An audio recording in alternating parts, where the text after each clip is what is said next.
Vous êtes en confinement chez vous, peut-être que vous êtes plus en confinement, mais si vous l'êtes plus, c'est... Bon, on va pas rentrer sur ce terrain-là, mais vous êtes en confinement chez vous, peut-être que vous en avez marre, peut-être que vous vous ennuyez, vous savez plus quoi regarder sur Netflix parce qu'au bout d'un moment, on regarde toujours un petit peu les mêmes choses. Donc avec cette vidéo, je voulais vous proposer 10 films que je vous conseille, qui sont parmi mes films fétiches. Quand je dis films fétiches, pour moi, c'est des films non seulement que j'ai vus des dizaines et des dizaines et des dizaines de fois, parfois même j'ai été les voir plusieurs fois lorsqu'ils étaient au cinéma, et en plus de ça, je les ai en DVD, en grande partie. L'ordre dans lequel je vais présenter les films n'a pas forcément à voir avec mon ordre de préférence, un petit peu, mais pas trop. Her, de Spike Jonze. Je voulais commencer avec celui-là parce que j'ai pas envie de dire que c'est mon film préféré, mais c'est probablement mon film préféré. C'est tellement un beau film, c'est une très belle histoire d'amour, même si ça paraît un peu étrange parce que c'est une histoire d'amour entre une personne puis une entité qui n'existe pas vraiment, c'est une intelligence artificielle. Juste entendre la voix de Scarlett Johansson, c'est assez impressionnant. Le travail d'actrice qu'il y a eu sur la voix, sur la manière sur ses intonations, sur le fait qu'il fallait qu'on n'entende pas trop ses respirations. Il y a eu une super direction d'acteur. Joaquin Phoenix dedans, il est juste, je veux dire, c'est un des meilleurs acteurs du moment. Pas juste du moment, mais je veux dire, c'est un des meilleurs acteurs américains. Ça fait un petit peu monde utopique parce qu'il y a toutes ces couleurs et tout ça, et en même temps, avec ce qui se passe, tu te dis, mais non, c'est pas possible, mais en même temps, on est tellement proches. C'est un super film. Moi, je trouve que c'est magnifique, c'est super bien réalisé, c'est plein de poésie. C'est un petit peu bizarre de dire ça, mais pour moi, c'est une des plus belles scènes d'amour, une des plus belles scènes de sexe, entre guillemets, qui existent. C'est assez particulier, en fait, de dire ça, parce que quand on voit cette scène, je vais pas en dire plus, mais c'est bizarre que je dise ça. Mais en même temps, moi, ça m'a énormément touchée. C'est juste super bien réalisé. Les musiques d'Arcade Fire dedans soulignent tellement bien l'ambiance et l'énergie que veut faire passer Spike Jonze à travers ce film. C'est pour moi un film parfait. Only Lovers Left Alive de Jim Jarmusch. Pour le coup, ce film, c'est aussi un de mes films préférés. Je pense que c'est un petit peu pas mal ex aequo avec Her. C'est un film de vampire, mais c'est pas le film de vampire auquel tu t'attends. Tu sais, c'est pas Twilight. C'est un film tellement contemplatif. Alors je sais que ça va pas plaire à tout le monde, donc comme ça je le dis tout de suite. Oui, c'est un film qui prend son temps et je pense que ça fait du bien aussi, surtout en ce moment, de voir quelque chose qui prend son temps. C'est un film très calme, très paisible, même s'il y a énormément de réflexions par rapport au comportement des êtres humains et tout ça. Il y a toute une histoire avec du sang contaminé et tout ça, j'en dis pas plus. C'est aussi une très belle vision du couple, je trouve, étonnamment. Ces deux personnages de vampires qui vivent ensemble et qui vivent pas ensemble, et puis tu sais, c'est des personnages qui sont là depuis des milliers d'années. C'est pour ça aussi que je trouve que c'est extrêmement bien d'avoir fait comme ça un film avec des plans très longs, des séquences très longues. En même temps, c'est un film assez rock'n'roll, je trouve.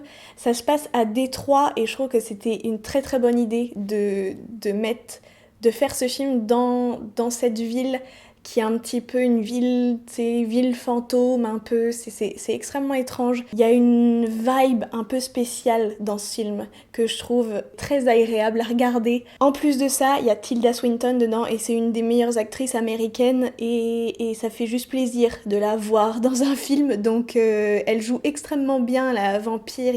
Ces personnages ont quelque chose de très cool aussi, même si je sais que ça fait pas cool de dire que ces personnages sont cool, mais ils sont quand même un peu cool. Certes, c'est un film de vampire, mais t'as pas tellement l'impression de regarder un film de science-fiction. Quand tu regardes ce film, t'as un petit peu l'impression que le film a comme pris des substances illicites puis qu'il est en train de planer. C'est tout à fait ça. Normalement, vous devriez passer un bon moment. J'ai tué ma mère de Xavier Dolan. C'est le premier film de Xavier Dolan et j'y suis très très attachée. C'est un réalisateur que j'aime beaucoup. Et ce premier film, en fait, je trouve qu'il a toute l'innocence du réalisateur. Tu vois un petit peu ce qu'il a voulu faire. C'est, tu sais, les moments où il a essayé des choses, que tu vas retrouver un petit peu plus tard, tu sais, mieux fait, entre guillemets, dans les films suivants. Il est tellement attachant, ce film. Et c'est comme, tu sais, un petit bonbon là.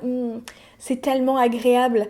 En plus de ça, je trouve l'histoire vraiment intéressante. Personnellement, moi, ça m'a beaucoup parlé. Anne Dorval, c'est juste une super actrice. Et si vous connaissez pas trop le cinéma québécois, vous pouvez commencer avec Xavier Dolan. Bon, évidemment, c'est le réalisateur québécois le plus connu en France. Je trouve que c'est un film très doux. Personnellement, je trouve que c'est quand même bien réalisé, même si c'est sûr que plus tu vois ces films récents, et quand tu regardes après J'ai tué ma mère, tu fais oui, c'est sûr que tu vois qu'il y a comme... Il y a des petits essais-erreurs, on va dire, mais je trouve que c'est ce qui fait tout le charme du film.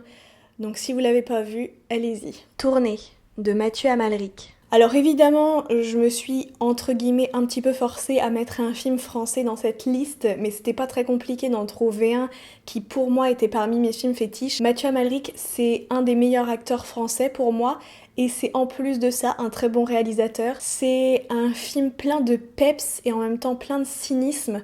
Son personnage est quand même assez sombre et un petit peu colérique, mais ça contraste avec cette équipe d'artistes américains burlesques qui donnent énormément d'énergie au film. C'est plein d'amour et d'amitié dans ce film. C'est super agréable à regarder. C'est sûr que si vous aimez pas trop les films français, je peux comprendre qu'il y ait par certains moments une espèce de lenteur un peu bizarre, mais ça va aussi avec cette espèce de mélancolie du personnage principal et qui se marie très bien avec la naïveté des personnages américains qui, eux, ils sont là pour le show. C'est un film, je trouve, qui met de bonne humeur, qui donne envie d'avoir confiance en soi, qui donne envie d'aimer son corps, et ça fait du bien en ces temps de confinement où tous les articles dans les magazines féminins, c'est comment faire pour ne pas prendre du poids. Regardez tourner puis dansez dans votre salon. Voyage à deux de Stanley Donen. Il allait de soi que dans cette liste, comme c'est mes films fétiches, il y aurait un film d'Audrey Hepburn. Alors évidemment, j'aurais pu vous mettre Breakfast at Tiffany's ou j'aurais pu vous mettre My Fair Lady. Je suis une grande fan d'Audrey Hepburn et j'ai quasi toute sa filmographie en DVD. Peut-être si ça vous intéresse, je pourrais en faire une vidéo un jour. Dites-moi ça en commentaire. Mais j'ai décidé de choisir un film qui, lorsque je l'ai vu pour la première fois, m'a agréablement surprise. Pour l'époque dans laquelle ça a été tourné, je trouvais que le montage était tellement parfait, la réalisation était juste... C'est l'histoire d'un couple, de la rencontre, puis des hauts et des bas. Audrey Hepburn, elle apporte énormément de fraîcheur, et elle est aussi un peu espiègle. Dans celui-là, tu vois vraiment la femme mature. Et c'est un très beau film, t'as l'impression que c'est un film de vacances aussi un petit peu. C'est un vieux film, si vous le connaissez pas, passez pas à côté. Love Actually de Richard Curtis.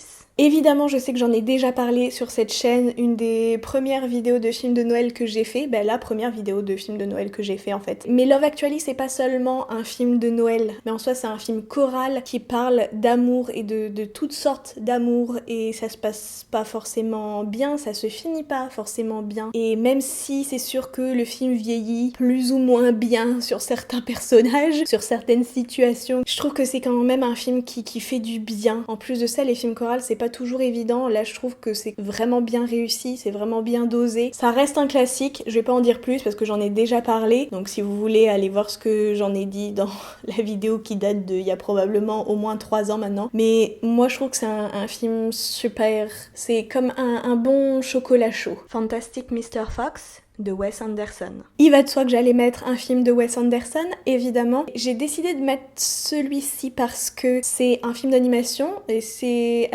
pas le seul film d'animation qu'il a fait, depuis il en a fait un autre. J'aime énormément l'animation de Fantastic Mr. Fox, j'aime beaucoup l'histoire, les musiques sont super cool. Un peu comme tous les films de Wes Anderson, c'est plein de couleurs, c'est plein de peps, ça met de bonne humeur. C'est un film que vous pouvez regarder avec des enfants, mais je dirais pas trop jeune parce que ça va très très vite, les dialogues, tu sais, c'est assez vif. C'est un film vraiment très beau et l'animation, moi je la trouve originale. C'est aussi amusant de le regarder dans le contexte actuel où c'est très les animaux versus les êtres humains. Dans le contexte actuel, les animaux veulent reprendre leurs droits ou on en marre que les êtres humains piétinent sur leur territoire. Il y a quelque chose comme ça qui, moi, m'amuse beaucoup et me fait plaisir. C'est drôle, c'est beau, c'est bien réalisé et si vous aimez les films d'animation, c'est à mettre dans votre liste. Little Miss Sunshine de Jonathan Dayton et Valérie Faris. Alors évidemment, dans le genre feel good movie, je pense que ça se pose là. C'est cette histoire de famille qui est pas forcément... Tu sais, t'as l'impression que chaque personne de la famille n'a rien à faire là, comme ils sont pas du tout compatibles, et t'as cette petite fille qui veut juste aller à son concours. J'adore comment toute cette famille se rassemble autour de cette petite fille. Je trouve que c'est un des meilleurs rôles de Steve Carell. Sérieusement, il est juste super bon dans ce film. C'est plein de lumière ce film et plein d'espoir. Et évidemment, la scène à la fin, ça te donne juste envie de danser. Je veux dire, maintenant, dès qu'on entend cette musique, tout le monde a envie de faire la même chorégraphie, on va pas se mentir. C'est vraiment la relation entre les personnages qui est super intéressante dans ce film. C'est drôle et c'est émouvant. Je vous le conseille. C'est le moment de le regarder. Le journal de Bridget Jones de Sharon Maguire. Pour moi, ça allait de soi. C'est-à-dire que là, personnellement, moi en ce moment, en temps de confinement, j'ai juste envie de me mettre dans mon canapé et de manger de la glace. C'est ce qu'est ce film. C'est l'aura de ce film. C'est une bonne glace. Et toi, t'es en pyjama, sous ton plaid, et tout est bien.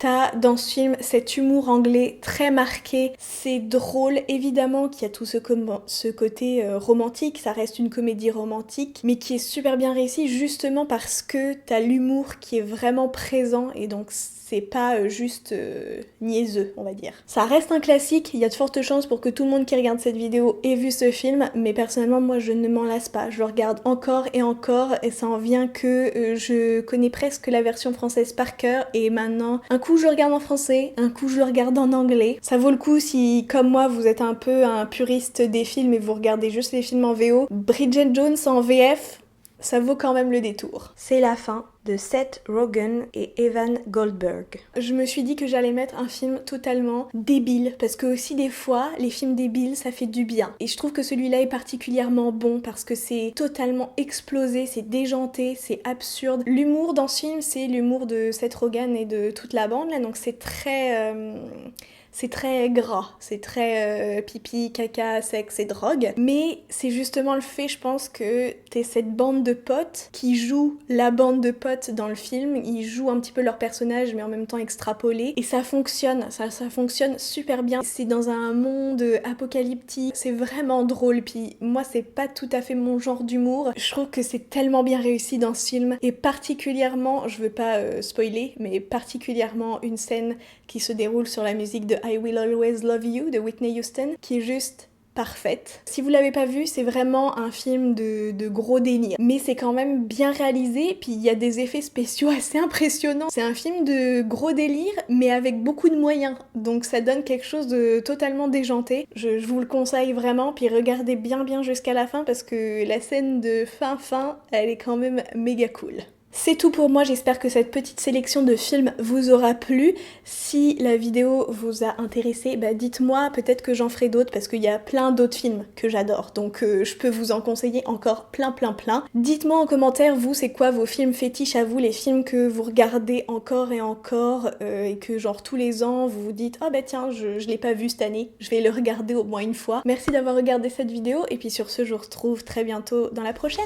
Ciao! Baby, you were meant for me. I'm madly in love with you.